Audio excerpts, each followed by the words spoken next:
السلام علیکم۔ حضرت سلیمان علیہ السلام کا قصہ پیش کیا جا رہا ہے۔ یہ پچھلے قصے کا ہی تسلسل ہے۔ پہلے قصے میں آپ نے سن لیا تھا اور جان لیا تھا کہ اللہ تعالیٰ نے حضرت سلیمان علیہ السلام کو عظیم معجزات سے نوازا تھا، جیسے ہواؤں کو ان کے لیے مسخر کر دیا تھا، اور اس کے علاوہ پرندوں کی بولیاں جان لیتے تھے، جبکہ جن آپ کی نگرانی میں کام کیا کرتے تھے اور بڑی بڑی عمارتیں، مسجدیں وغیرہ تعمیر کیا کرتے تھے۔ تو آئیے اس قصے کو ہم یہیں سے شروع کرتے ہیں جہاں پر اس کا اختتام ہوا تھا۔ حضرت سلیمان علیہ السلام کی سلطنت، جو کہ بہت وسیع سلطنت تھی اور آپ کی عوام بھی بہت خوشحال تھی۔ حضرت سلیمان علیہ السلام نہ صرف یہ کہ ایک پیغمبر تھے بلکہ ایک طاقتور حکمران، ایک بادشاہ بھی تھے۔ ایک مرتبہ تمام جانوروں کو جمع کر کے ان کا معائنہ وغیرہ فرما رہے تھے کہ آپ نے دیکھا کہ ہدہد غیر حاضر ہے۔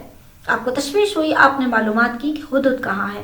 تھوڑی دیر میں ہدہد پرواز کرتا ہوا وہاں پہنچ گیا اور اس نے بتایا کہ وہ یمن میں تھا، اور وہاں اس نے دیکھا ہے کہ یمن کے علاقے سبا پر ایک عورت حکومت کرتی ہے جس کا نام بلقیس ہے۔ یہ عورت بہت ذہین ہے، بہت عقل مند ہے، لیکن وہاں کے عوام اور یہ ملکہ مظاہر کی پرستش کرتے ہیں، چاند، سورج اور ستاروں کی پرستش کرتے ہیں۔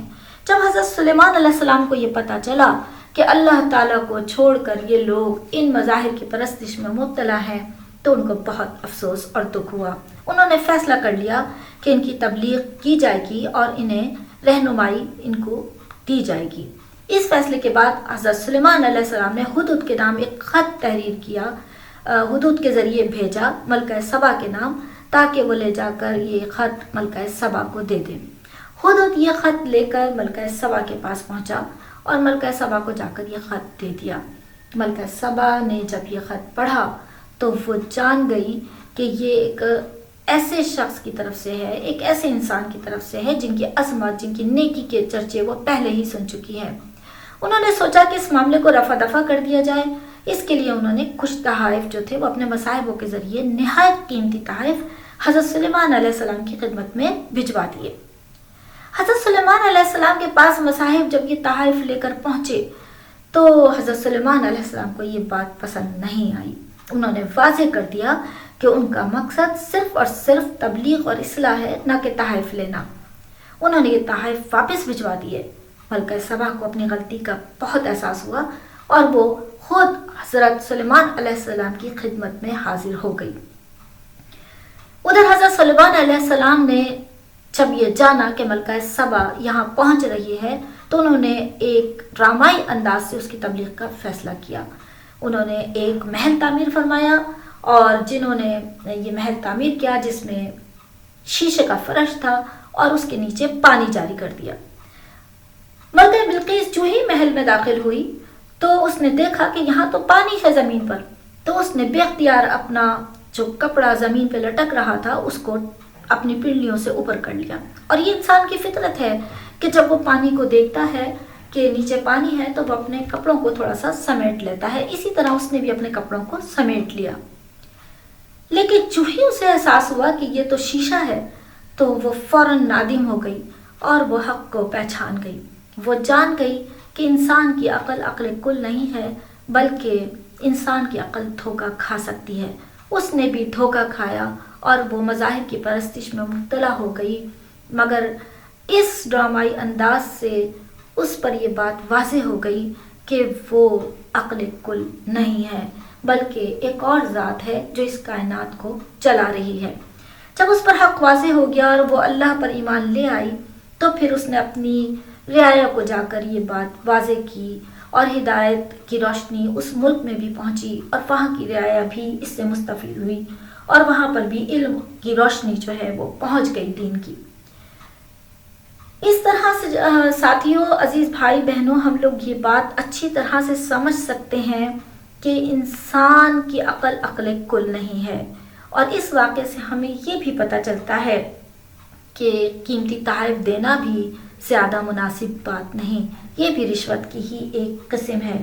اور ہمیں یہ بھی پتہ چلتا ہے کہ اگر تبلیغ کرنی ہو اور اصلاح کرنا ہو تو صحیح طریقے سے کی جائے، اس طرح کی جائے کہ وہ لوگوں کے دلوں میں اتر جائے، جس سے نہ صرف یہ کہ فرد کی زندگی بلکہ اقوام کی زندگیاں بھی بدل جاتی ہیں، بلکہ ان کی کایا ہی پلٹ جاتی ہے۔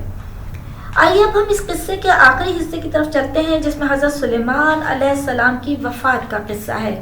حضرت سلیمان علیہ السلام جو کہ جنوں سے تعمیر کروایا کرتے تھے اور جن تعمیرات کیا کرتے تھے، تو حضرت سلیمان علیہ السلام کے والد جو کہ حضرت داؤد علیہ السلام تھے، وہ مسجد اقصیٰ کی تعمیر فرما رہے تھے کہ ان کی وفات ہو گئی، اور پھر یہ کام حضرت سلیمان علیہ السلام نے جنوں کے ذریعے شروع کروا دیا۔ جن جو کہ تعمیرات میں مصروف رہتے تھے اور حضرت سلیمان علیہ السلام لمبی مدت تک ان کی نگرانی کیا کرتے تھے۔ جب حضرت سلیمان علیہ السلام کی وفات کا وقت آیا تو حضرت سلیمان علیہ السلام ایک شیشے کی محراب میں داخل ہو گئے۔ اس سے پہلے کہ میں آپ کو آگے کا قصہ بتاؤں، آپ پہلے قرآن پاک میں دیا گیا ایک آیت کا ترجمہ میں آپ کے سامنے پیش کرتی ہوں، آپ سنیے۔ پھر جب اس پر ہم نے موت کا فیصلہ نافذ کر دیا تو انہیں یعنی جنوں کو اس کی موت کا پتہ دینے والی کوئی چیز اس دیمک کے سوا نہ تھی جو اس کے عصا کو کھاتا رہا۔ اس طرح جب وہ گر پڑے تو جنوں پر یہ بات کھل گئی کہ اگر انہیں غیب کا علم ہوتا تو وہ اس ذلت کے عذاب میں مبتلا نہ ہوتے۔ جی ہاں، قرآن پاک کی آیت کا ترجمہ میں نے آپ کے سامنے پیش کیا۔ حضرت سلیمان علیہ السلام جب جنوں کی نگرانی کر رہے تھے تو جن یہ سمجھ رہے تھے کہ آپ عبادت میں مصروف ہیں، کیونکہ حضرت سلیمان علیہ السلام نے اپنے عصا پر ٹیک لگا رکھی تھی، اور ویسے بھی آپ مدتوں اسی طرح کھڑے ہو کے ان کی نگرانی کیا کرتے تھے اور جن تعمیرات میں مصروف رہتے تھے، لیکن اللہ تعالیٰ نے ان کی وفات کا وقت مقرر کر رکھا تھا، اور ان کو جو انتقال کا وقت آیا تو ان کی روح پرواز کر گئی اور وہ اسی طرح عصا پر ٹیک لگائے کھڑے رہے۔ لیکن یہاں پر دیمک کا ذکر ہوگا۔ دیمک جو ایک چھوٹا سا حشرہ ہے، اور وہ حشرات الارض میں سے ایک چھوٹا سا حشرہ ہے، اس نے جو کہ لکڑی تھی، عصا تھی، اس کو کھانا شروع کر دیا۔ اور دیمک اسی طرح کتابوں کو، فرنیچر کو، لکڑیوں کو کھوکھلا کر دیتی ہے، تو بالکل اسی طرح اس دیمک نے بھی حضرت سلیمان علیہ السلام کے عصا کو کھوکھلا کر دیا، اور ایک لمبی مدت تک جن اپنی تعمیرات کرتے رہے اور وہ سمجھتے رہے کہ حضرت سلیمان علیہ السلام ہماری نگرانی کر رہے ہیں، لیکن در حقیقت وہ انتقال فرما چکے تھے، اور جب ان کا عصا کھوکھلا ہو گیا تو آپ کا سہارا، آپ کی ٹیک بھی ختم ہو گئی اور آپ کا جسم مبارک زمین پر گر گیا۔ اس وقت جنوں کو پتہ چلا کہ آپ کا انتقال ہو چکا ہے۔ اب اس میں مصلحت کیا تھی؟ اس میں مصلحت اللہ تعالیٰ کی حکمت یہ تھی، اور اس حکمت کے ذریعے آپ نے یہ بات واضح کر دی تمام عرب کے مشرکوں پر بھی، کہ عرب کے مشرک جو یہ بات سمجھتے تھے کہ جنوں کا غیب کا علم ہے، تو جنوں کو غیب کا علم ہرگز نہیں تھا، غیب کا علم صرف اللہ کے پاس تھا اور اللہ ہی کے پاس ہے۔ اگر جنوں کے پاس غیب کا علم ہوتا تو ان کو یہ پتہ چل جاتا کہ حضرت سلیمان علیہ السلام انتقال فرما چکے ہیں بہت عرصہ پہلے، لیکن یہ بات ان کو پتہ نہ چل سکی۔